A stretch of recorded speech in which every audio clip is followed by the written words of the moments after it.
The wind howled through the trees as Sarah sat in the creaky cabin, the flickering light from the fireplace casting long shadows across the room. She had arrived early that afternoon, excited for a weekend away from the noise of the city, but now, as the evening settled in, she began to feel a creeping unease that she couldn't shake. The cabin was isolated, too isolated, and every creak of the floorboards, every gust of wind against the window, felt like something more than just the sounds of nature. At first, she thought it was her imagination playing tricks on her, but soon the whispers started.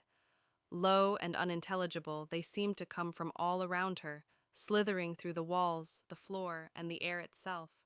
She shook her head, trying to dismiss them as the wind, but the whispers grew louder, more insistent. The cabin, once cozy, now felt suffocating, the air growing thick and cold. Her eyes darted around, but she saw nothing, no movement, no figure, just the unsettling silence between the whispers. Then came the first knock, soft, at first, almost like a question, a tap at the door. Sarah froze, her heartbeat quickening. She stood up, cautiously walking toward the door, her hand trembling as she reached for the handle. The knock came again, louder, more urgent.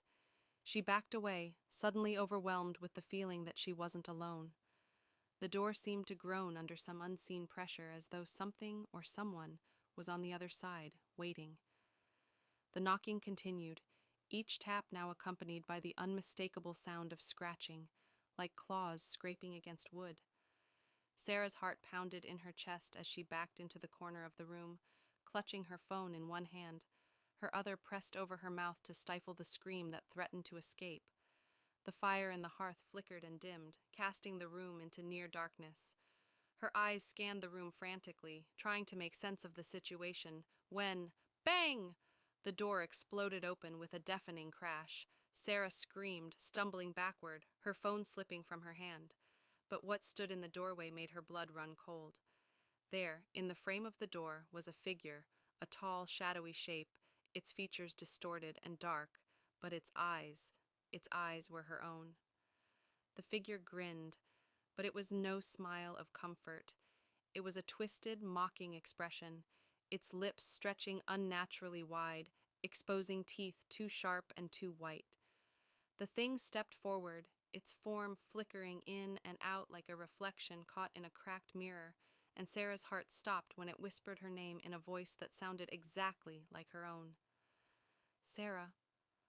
Before she could react, the figure lunged, its cold, skeletal hands reaching out toward her.